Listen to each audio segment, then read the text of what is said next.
When FBI agents arrested Leonardo DiCaprio outside a Boston restaurant at 2 a.m., handcuffing him in front of confused paparazzi, they weren't investigating an actor. They were pursuing what they believed was a deep-cover informant who had infiltrated the Whitey Bulger crime family. Leo's method acting for The Departed had become so convincing that federal law enforcement genuinely believed he was Billy Costigan, not just playing him. What happened next nearly destroyed his career and put his life in real danger. Before we dive into this shocking true crime story, don't forget to comment where you're listening to this from. Now, let's get into the story. September 12, 2005, South Boston's Southie neighborhood. Leonardo DiCaprio walked into Whitey Bulger's former territory wearing a wire, not for the FBI, but for director Martin Scorsese, who wanted to capture authentic street sounds for The Departed.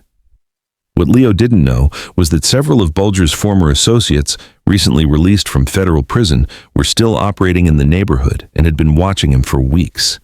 To them, this well-dressed outsider asking detailed questions about their operations and recording conversations looked exactly like what Billy Costigan was supposed to be, an undercover state police officer gathering evidence. The confusion began when Leo, preparing for his role as an undercover cop infiltrating the Irish mob, started using actual law enforcement research techniques taught to him by retired Boston police detective Thomas Duffy, who served as the film's technical consultant. Detective Duffy had given Leo access to real case files from the Whitey Bulger investigation, taught him surveillance techniques, and even arranged for him to shadow active undercover officers.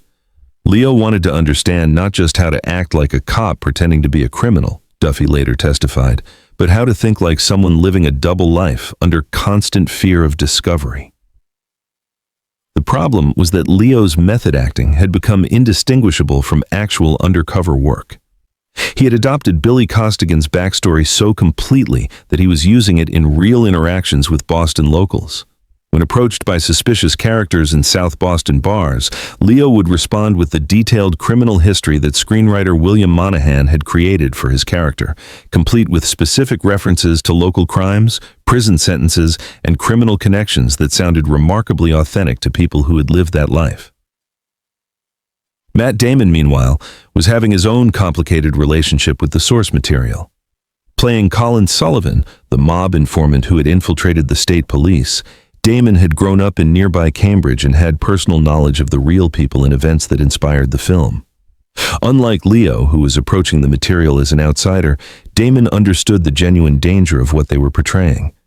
Leo was treating this like research, Damon later told investigators, but he didn't understand that some of these people we were basing our characters on were still alive, still dangerous, and still very paranoid about law enforcement infiltration. The situation escalated when Leo began frequenting the same South Boston establishments where actual Bulger associates gathered. Using Billy Costigan's identity, he would engage in conversations about criminal activities, asking the kinds of detailed questions that either a very dedicated actor or a very sophisticated undercover officer would ask. The local suspicions were heightened by Leo's obvious wealth. Despite trying to dress down for the role, his expensive watch, perfect teeth, and overall health marked him as someone who didn't belong in their world. The first sign of serious trouble came when Leo was approached by Mickey Shea, a former Bulger lieutenant who had served 12 years in federal prison for racketeering. Shea had been watching Leo for weeks and had become convinced that Billy Costigan was either a federal informant or an undercover officer gathering evidence for a new investigation into Bulger's remaining network. "This kid's asking too many specific questions," Shea told his associates. "He knows things only a cop would know, and he's got that cop smell on him."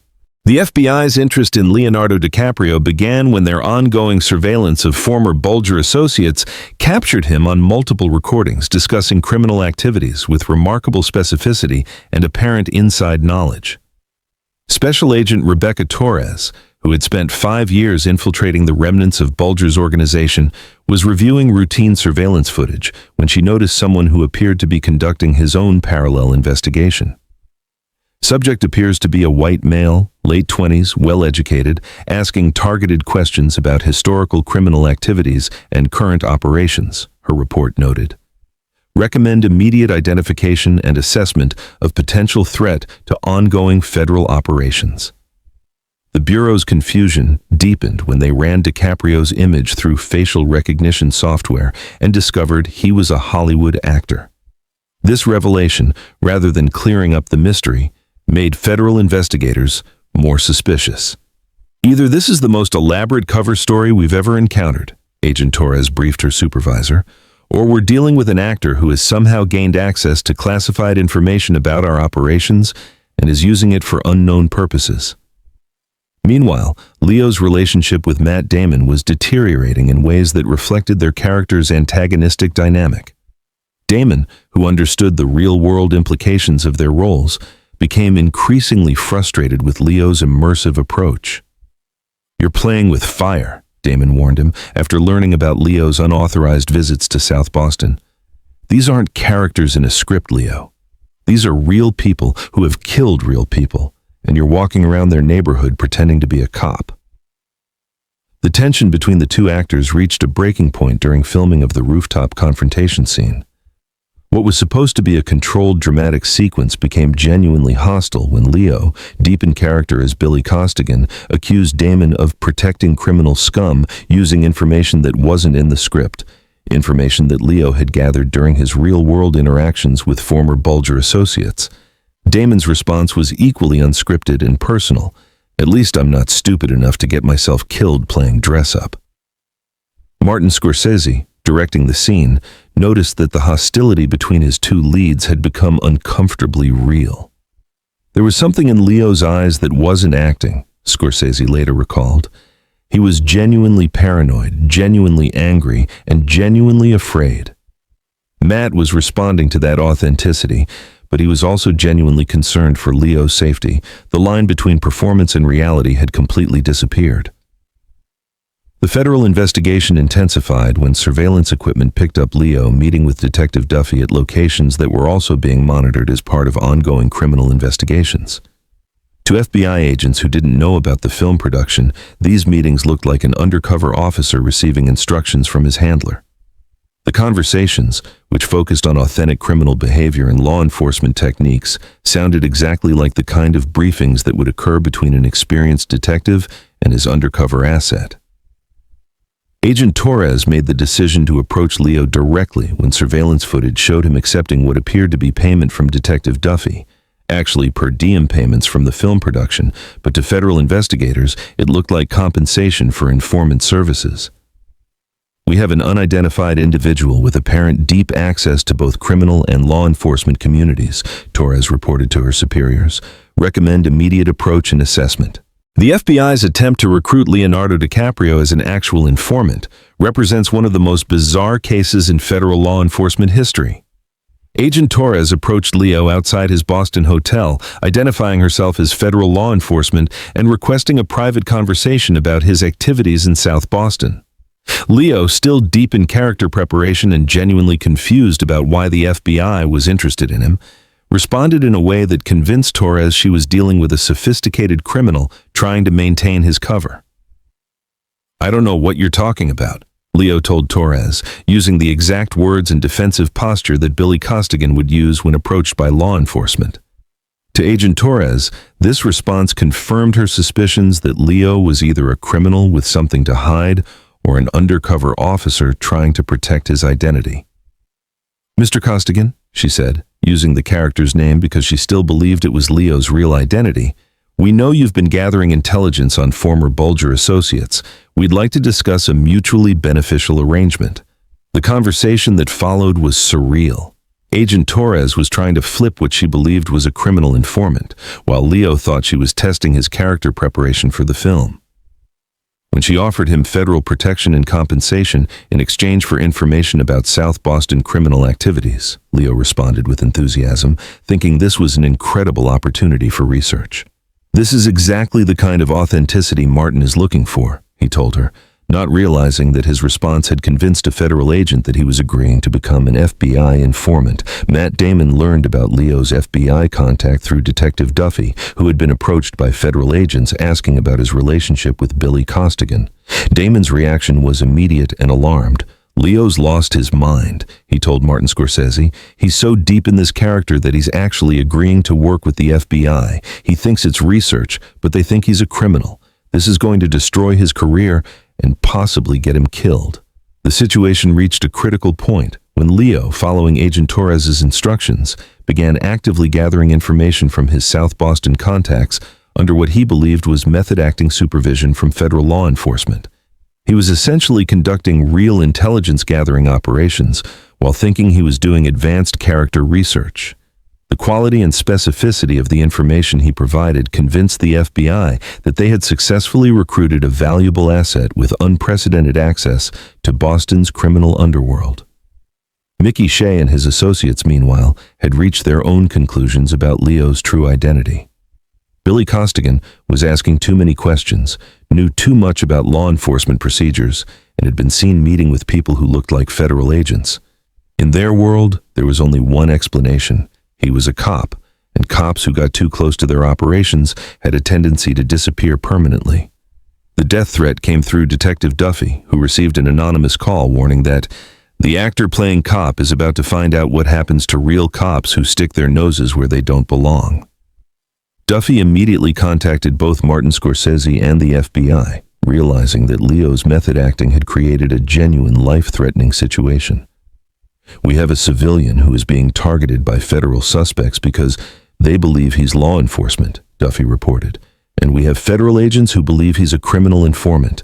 Leo DiCaprio is in danger from both sides of this investigation." The arrest of Leonardo DiCaprio outside Regina Pizzeria in Boston's North End was the result of a perfect storm of misunderstanding, method acting, and federal law enforcement paranoia. Agent Torres had arranged to meet her supposed informant to discuss a major operation targeting remaining Bulger associates, but when Mickey Shea's crew spotted Leo entering the restaurant, they assumed he was meeting with his FBI handlers and decided to eliminate the threat permanently. The FBI surveillance team, seeing armed men approaching their asset, moved in to protect what they still believed was their criminal informant. The scene that unfolded was captured by multiple news cameras that had been following Leo for an unrelated story about the film production. Federal agents in tactical gear surrounded Leo as he emerged from the restaurant, handcuffing him while shouting commands about his safety being compromised. To the watching media and public, it looked like a major Hollywood star was being arrested on serious federal charges. The booking photos, showing a confused and terrified Leo in handcuffs, would become some of the most shocking celebrity mugshots ever taken. In federal custody, the truth slowly emerged through a series of increasingly surreal interviews. Agent Torres questioned Leo about his criminal associations, his informant activities, and his knowledge of ongoing criminal operations, while Leo tried to explain that he was an actor researching a role. "Ma'am, I think there's been a misunderstanding," Leo kept repeating. "I'm not Billy Costigan. I'm Leonardo DiCaprio. I'm in a movie."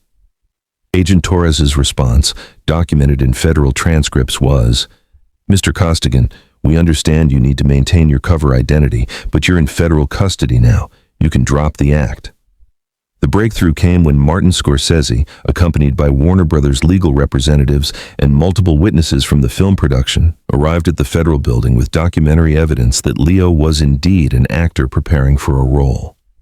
FBI Director Robert Mueller personally reviewed the case file and ordered Leo's immediate release, but not before federal agents had spent 18 hours interrogating one of Hollywood's biggest stars under the assumption that he was a career criminal and informant.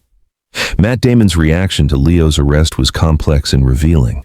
Rather than immediately rushing to support his co-star, Damon later admitted he felt a disturbing sense of satisfaction that Leo's dangerous method acting had finally caught up with him. "Part of me thought he deserved what happened," Damon confessed years later. He had been so reckless, so convinced that he could play in that world without consequences. When I saw him in handcuffs on the news, my first thought wasn't sympathy. It was, "I told you so." The federal investigation into Leo didn't end with his release. Agent Torres had become convinced that Leo's actor story was an elaborate cover, and she continued surveillance of him for months after the arrest.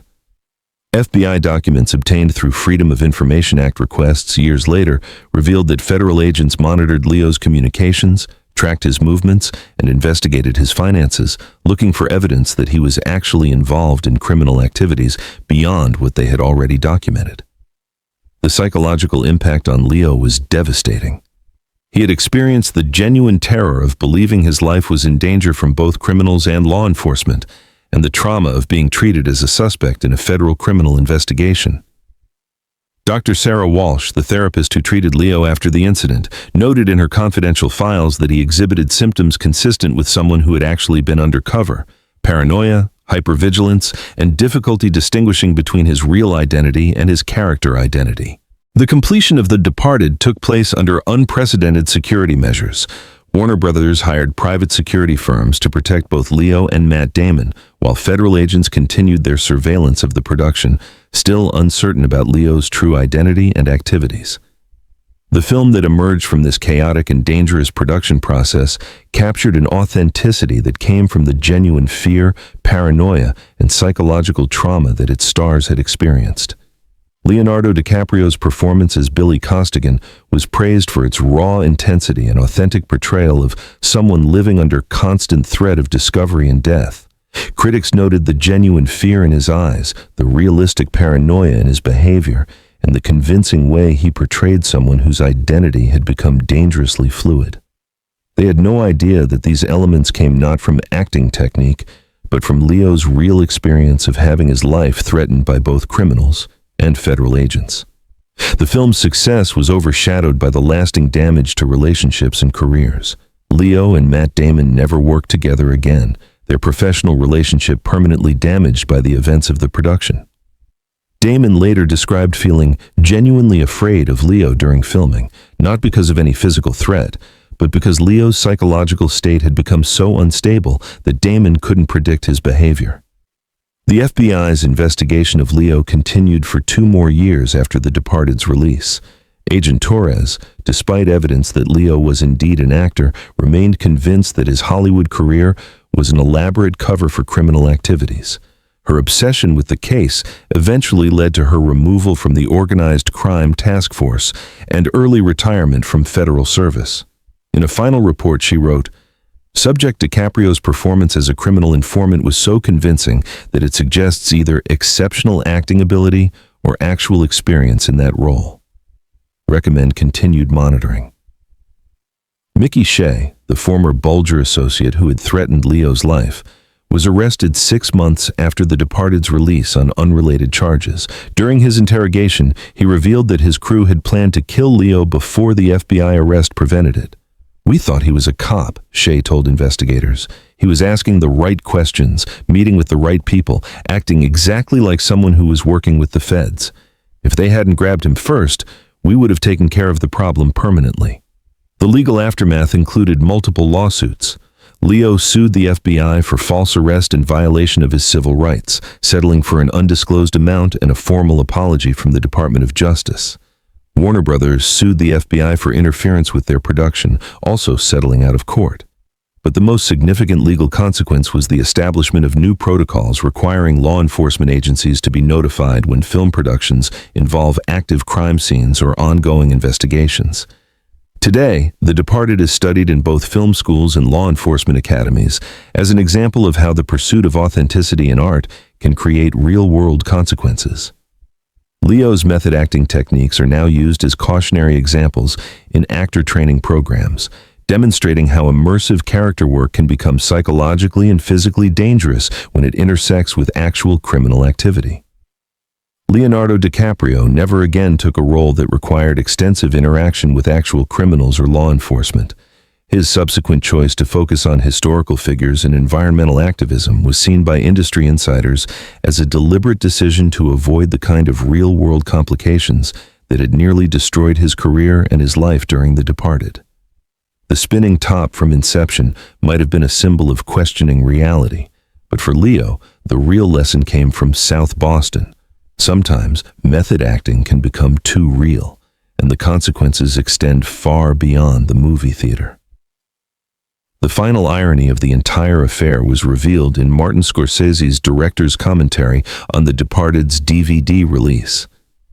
Many of the scenes that critics praised for their authentic portrayal of undercover work were actually filmed after Leo's FBI arrest, when his genuine experience of being suspected, investigated, and threatened had given him access to emotions and behaviors that no amount of traditional acting preparation could have provided. The performance that earned him an Oscar nomination was, in the most literal sense, a documentary of his own psychological trauma. This is the shocking true story of how Leonardo DiCaprio's method acting for The Departed led to FBI investigation, death threats from real criminals, and a federal arrest that nearly ended his career. Thank you for listening to this incredible true crime story from Hollywood's dark side. Don't forget to rate our story out of 10 in the comments and tell us which other Leonardo DiCaprio dangerous encounter you'd like us to investigate next. Until next time, remember that some roles are too dangerous to research, and some methods of acting come with real-world consequences that no Oscar is worth.